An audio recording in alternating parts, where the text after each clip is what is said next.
Welcome to the Capital News. I am your host, Alex Kreitis. Today is April 30th, 2019. Thank you so much for joining me. I hope everyone is doing well out there today. A few stories we're going to touch on today has to deal with the president back at it, attacking the Federal Reserve. This is a setup I think we are witnessing.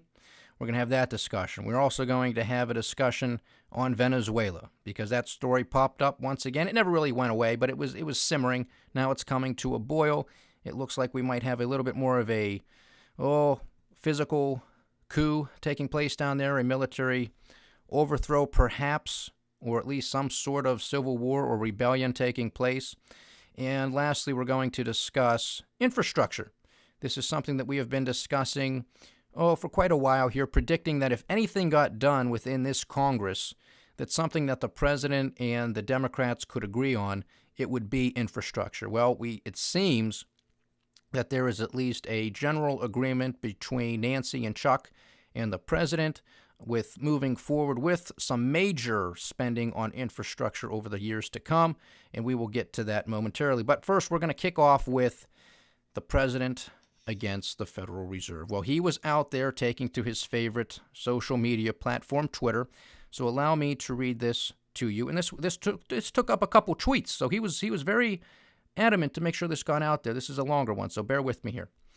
China is adding great stimulus to its economy while at the same time keeping interest rates low. Our Federal Reserve has incessantly lifted interest rates even though inflation is very low and instituted a very big dose of quantitative tightening. We have the potential to go up like a rocket if we did some lowering of rates like 1 point and some quantitative easing. Yes, we are doing very well at 3.2% GDP, but with our wonderfully low inflation, we could be setting major records and, at the same time, make our national debt start to look small! Exclamation point. What is he saying? What is he doing? Again, I think what the president is doing is he is playing the Federal Reserve. We've had the conversation here many a times that the president has foolishly and erroneously taken credit for the stock market and the economy. Didn't have to do it. He didn't have to be the typical politician. In fact, he was elected because he was not the typical politician. But here he is, and anytime there's a quote-unquote good number with the economy, low unemployment, almost record lows, and some record lows in different demographics, he's out there and he's touting it. He's saying, look what I did. See, if I'm the president of the United States, that wouldn't have been my message on the campaign trail, and it wouldn't be my message as the president of the United States. It would be, look, here's what I'm going to do if you elect me to be the president of the United States. I am going to do my hardest to get the government off of your back. Out of your bedroom, out of your business, out of your pocketbook, off your back. We're going to cut taxes. We're going to cut spending. We're going to cut regulations. And whatever happens in the economy is because of you. Because we got the government off your back and we set the playing field. Here are the rules. Here's the playing field. Go at it. And if GDP's 5%, so be it. If GDP's 2.5%, so be it. At least you're free. At least the government's not meddling in your business, and you did what you wanted to do and nobody bothered you. That's what it's all about, folks. It's not about politicians coming in and taking credit for everything. It's giving the credit to you, the people, because we, the people, are the market. I mean, the president gave what was, a pretty good inauguration speech when he said, I am returning the power to you, the people, where it rightfully belongs. Well, that goes with the economy too, Mr. President. You don't take ownership of the economy, nor should you have, but you did. And because you did, you boxed yourself in. Now, what I think is taking place is he's trying to dance himself out of the box. And so he cleverly timed this because the Federal Reserve has its 2-day meetings this week, today and tomorrow, and they're going to come out tomorrow with their decision. There will be a press conference. Pay attention to that. I'm definitely going to pay attention to that, and we're going to have a discussion on that tomorrow. But pay close attention to it because it's going to be interesting to see what the Federal Reserve does and says. And then obviously we're going to have to wait a few weeks until the minutes of the meeting come out, and then we can dig deeper into that to really see what the discussion was about during these past couple days. But nevertheless, the president is trying to box in the Federal Reserve. What do I mean by this? Well, if the economy is doing as fantastically as the president and his White House and Larry Kudlow say it is all the time, 3.2% GDP, record low unemployment or very close to it, manufacturing jobs coming back, yada, yada, yada, you know the storyline, then why do you need emergency measures? Why do you need interest rates lowered? Why do you need quantitative easing? Now, lowering of interest rates isn't in and of itself an emergency measure, but it is one that takes place when an economy is slowing down. I thought everything was fine, so why would you do that? However, quantitative easing, and this would be quantitative easing number 4, that is an emergency measure. That is something that came out of the depths of the 08-09 financial crisis. That is something that we are all still paying for through inflation. This is the income inequality. This is where this all came from, ladies and gentlemen. This is a direct causation, not correlation, causation. This is where it comes from. You have millionaires and billionaires getting richer and richer, and you have the middle class and the lower classes getting squeezed. Now, I'm not about class warfare, and those of you who have been paying attention know this. But when it's done fraudulently, I got a big problem with it.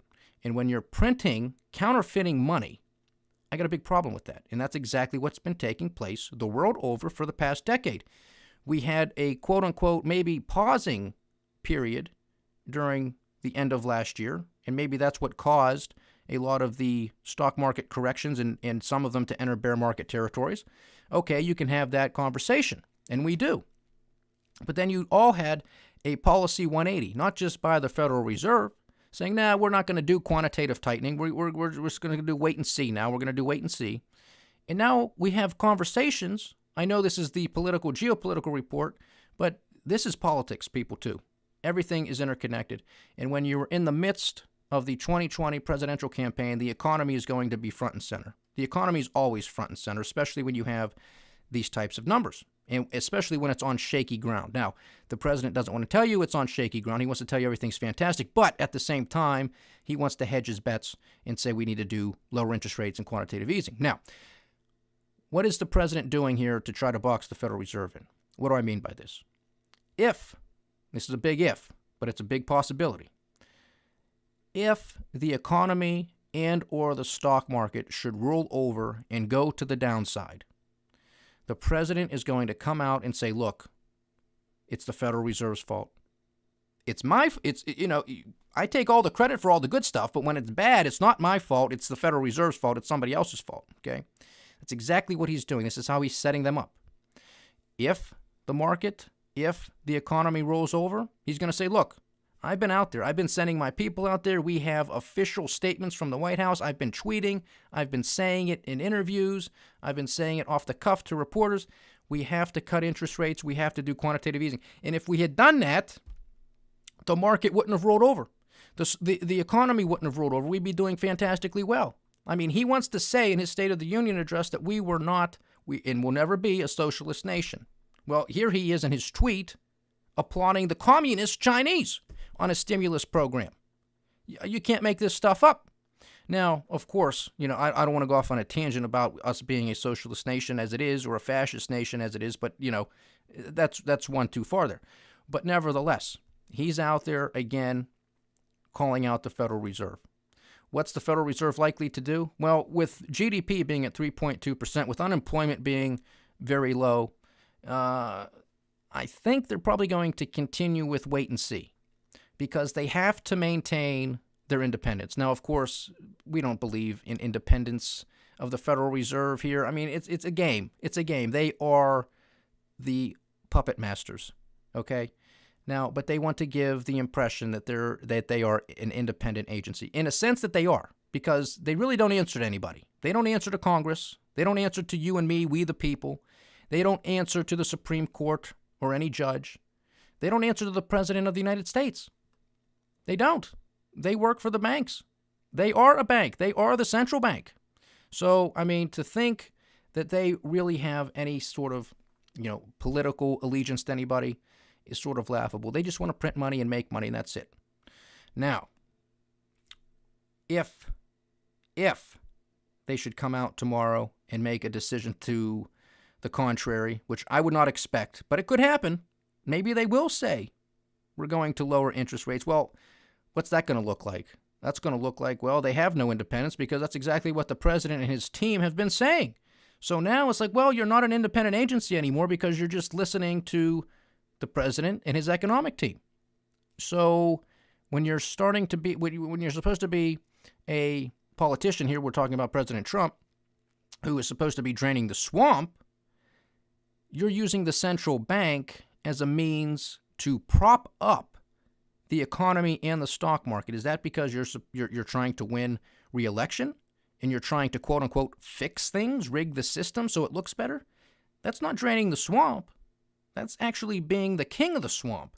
So that's not a good look for the president to come out and say this stuff if he actually believes it. And it's not really going to do justice for the Federal Reserve, because then any type of credibility that they may have with some people, it's got to be completely shot after that.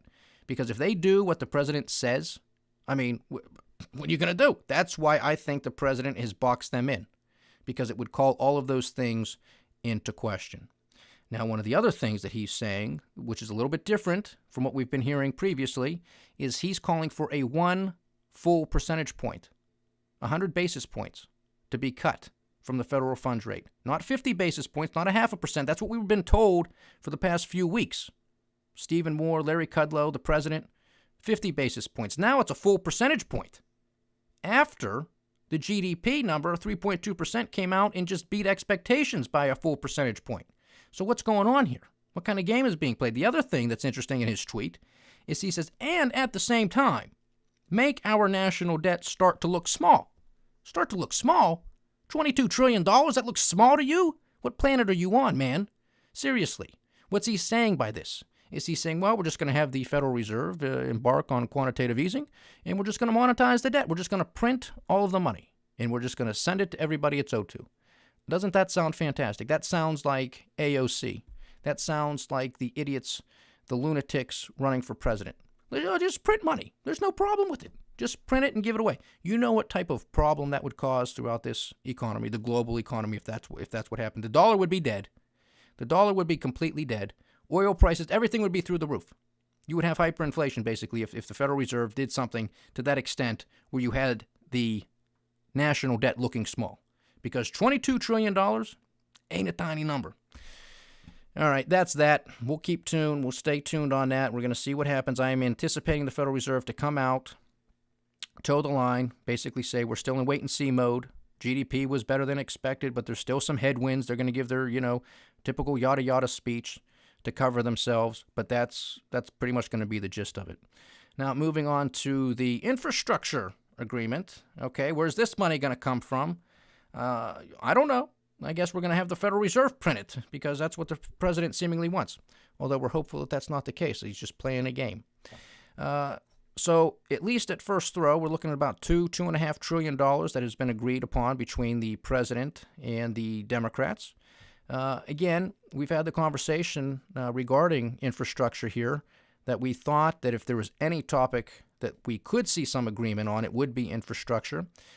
We've also had a deeper conversation in regards to the American Society of Civil Engineers, and they're, well, at least from my recollection, I know this would be several years ago, but they were calling for about $3 trillion worth of spending that would be needed to get U.S. infrastructure up to a B or B plus. Currently, or at least according to that report, we were about a D minus. So it was going to take $3 trillion just to get us up to a B plus. To me, that's a little bit inexcusable for what's supposed to be the greatest country in the world, the wealthiest nation in the world. I mean, to have crumbling infrastructure, there's just no excuse for it. I mean, that is the swamp. And it's not just in Washington, D.C. It's in capitals and in major cities all over the country. I mean, that's where the money should go. We should never have to be worrying about infrastructure. That's, if anywhere our tax dollars should go, it should be to infrastructure. Now, the interesting thing is going to be, where's the money going to come from? Because the Democrats aren't going to agree to cut spending on anything. And the president is in no hurry to cut spending either. He wants to cut taxes and cut regulations, but he doesn't want to cut spending. And the reason why is because, and we've had this conversation, is because if you cut government spending, at least in the short term, your GDP number is going to take a hit. Because the way you calculate GDP has to deal with the delta or the change in government spending. So if you cut government spending, you are necessarily going to have a lower number in GDP. Unless something else really picks up, which is unlikely to happen in the short term. And because this president has foolishly taken ownership of the economy, well, he can't have that. He can't have a structural change. He can't have the economy find fair market value on anything. He has to keep the printing presses going. He has to keep Uncle Sam going into $23 trillion in debt and counting. And that's by their own admission, folks, because we've had those conversations on the 2020 budget, which is $4.75 trillion. And by their own admissions, for many years to come, as far as the eye can see, we're going to have trillion-dollar deficits. How is this sustainable? Well, I guess if the Federal Reserve just continues to print money, you're going to be screwed. Because your dollars are going to be worth less and less and less until they are worthless. That's where we're going. Is that what you want? Is that draining of the swamp to you? Not to me. So I'm not happy with it. But maybe we're going to get somewhere with some of this infrastructure. It's just going to be very interesting to see where they get the money. Because I am very skeptical that they're going to say, well, we can get this over the course of their 5 or 10 year plan, which is what it always is. Well, we can cut over here, we can cut over there. That ain't going to happen. It's just not going to happen. The Democrats aren't going to go for it. And I don't think the president is going to go for it either, again, because of the GDP and because he wants something else to tout. He wants to claim that, look, I'm a builder. That's what I do. That's what I know. I know the bidding process. I know how to get it done on time, under budget, yada, yada, yada. So he's going to want a victory. Likewise, the Democrats are going to want a victory. They're going to want to say, look, yes, there's a whole bunch of politics going on. Yes, there's the Mueller report. Yes, the Trump-Russian collusion. Yes, obstruction of justice, yada, yada. But we can walk and chew bubblegum at the same time. And the American people need us to work for them. That'll be the story. And that's why they're going to say, well, that's why we can go to the Oval Office and have a meeting with this president despite everything that's going on in the background, because we work for you, the American people. And that's going to be the message. So both of them are going to use this as a win. Chuck and Nancy, the Democrats, many of the people running, the lunatics running on the presidential ticket on the Democrat side, they'll take credit for it, and so will the president.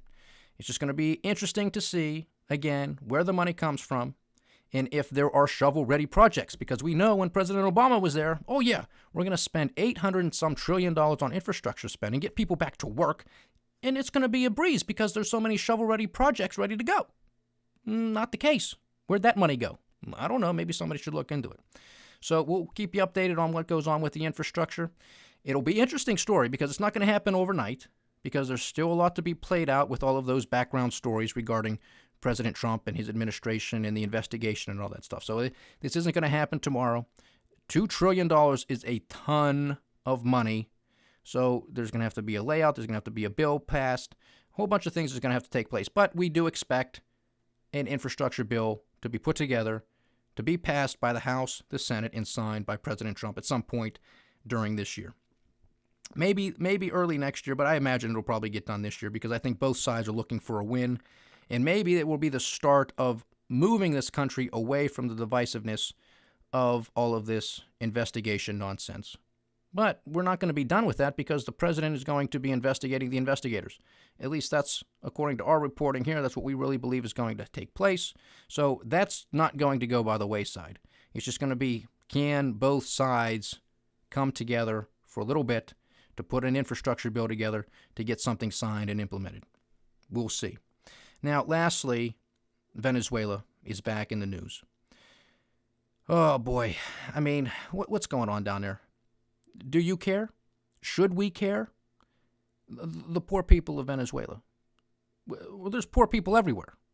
Who do you want to take care of? Because at the same time, you don't want to bring in a whole bunch of poor people who are rushing the border. You're saying, oh, no, we don't want them. Well, what do you think is going to happen if we get more involved in Venezuela? Even if we don't get involved with Venezuela, what do you think is going to happen to a lot of these people? They're going to leave. They're going to try to leave. They're going to be refugees. If a civil war erupts, I mean, where are they going to go? Yeah, they might go to Colombia. Yeah, they might go to Peru. Yeah, they might try to get in the ocean and swim to Aruba. But some of them are going to make their way up to the United States. You want them in here? And I'm not saying this as a racist or anything like it, because I'm not. But this is just a question of consistency. You don't want a whole bunch of people coming up from the southern border. Well, that's exactly what's going to happen if we continue to meddle in Venezuela. No ifs, ands, or buts about it, especially if we meddle. Do you want your children to go to Venezuela to fight for the people of Venezuela? Because you have the president and his team coming out and say, we stand with the people of Venezuela. What people? What people do we stand with?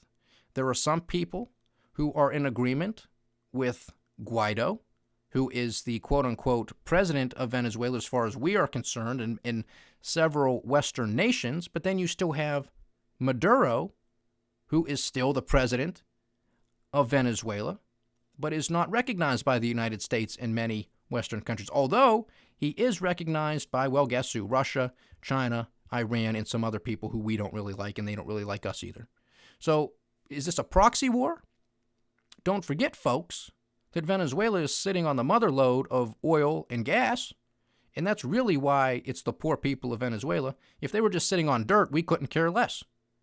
And that's really what comes down to it. And again, why can't we just have a conversation about it? If we want to go down there and install Guaido, which I think is a mistake, just put Senator Marco Rubio down there, go in there, send the Marines in there, they'll have Venezuela cleared out by noon, and then you can just install Senator Marco Rubio as El Presidente of Venezuela, and we can take all of that gas and oil for nothing. That's the plan. If you want American empire, just do it. Don't say the poor people of Venezuela, we stand for freedom. Get out of here with these talking points. You want the oil and gas. You don't want some of these other people, the Chinese, the Russians, the Iranians, in the Western Hemisphere. Okay, just say so. And then do something about it. Don't put on a show. Don't try to stage a coup. Just go down there, kick ass, and take names. Stop with all the sidestepping. Because what's going to happen? Are we going to get involved? Because we don't have a really good track record of getting involved in other countries. Does Iraq look like a pretty picture? Afghanistan? Or these beacons of democracy? I mean, we've spent blood and treasure, trillions of dollars that we didn't have. Do we have great allies in those nations? I don't think so. I really don't. We have the chaos that continues in Syria. We had the mess up in Libya. Iraq was a mess. Afghanistan is still a mess. I mean, I don't want to take away from the men and women who served in uniform to protect us and do what they did. But my goodness, can we have a national conversation as to whether or not this is the right foreign policy for this country to embark on? Because I really don't think it is. Because I tragically believe that we have wasted so many lives and money on these adventures in trying to build an American empire. It just wasn't worth it. And we have so much major blowback. This is what terrorists are. I mean, they're upset that we're in their backyard. Again, we've just been going through political hell, especially if you're the president of the United States, his campaign, his administration, and the divisiveness of this country, claiming that the president was a stooge for Russia, that you had a 2.5-year investigation that led to nothing. And in the meantime, you have divisiveness in the country. Everything gets put on hold. There's no major progress. There's no major conversations of any type of structural reform that needs to be addressed in this country. The Russians can't meddle in our affairs, but we can go around the world and meddle in theirs. It just doesn't make any sense to me.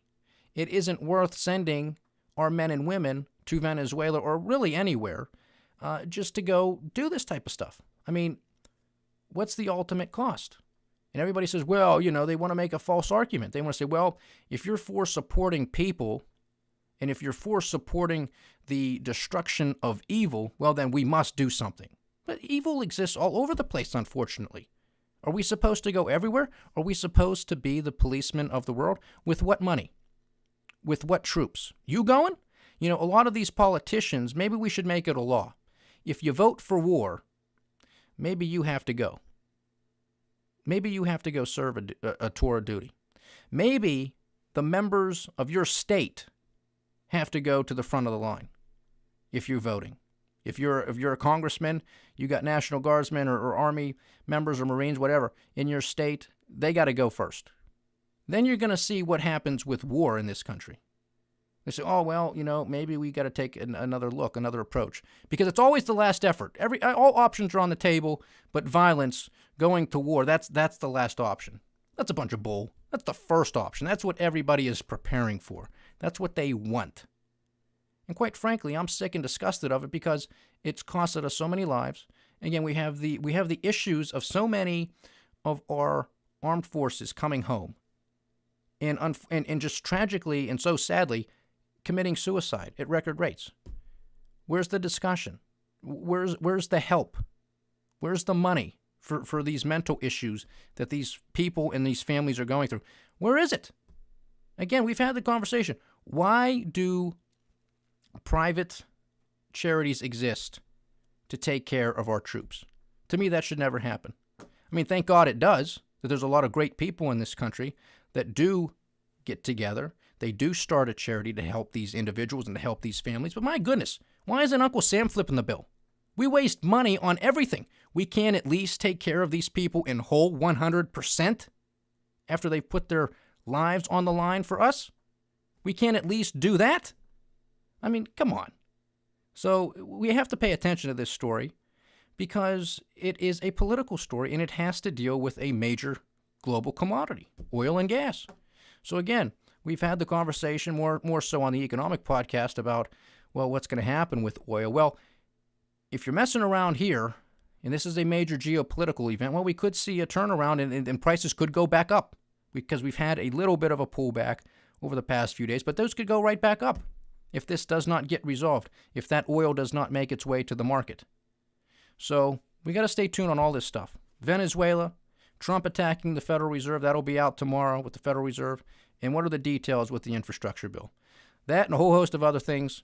Stay tuned to the Capital News, folks. It's been a pleasure having you. As always, please like, share, subscribe, get the word out, leave your comments. We would love to hear from you. This is the Capital News. I am Alex Koritis. Godspeed.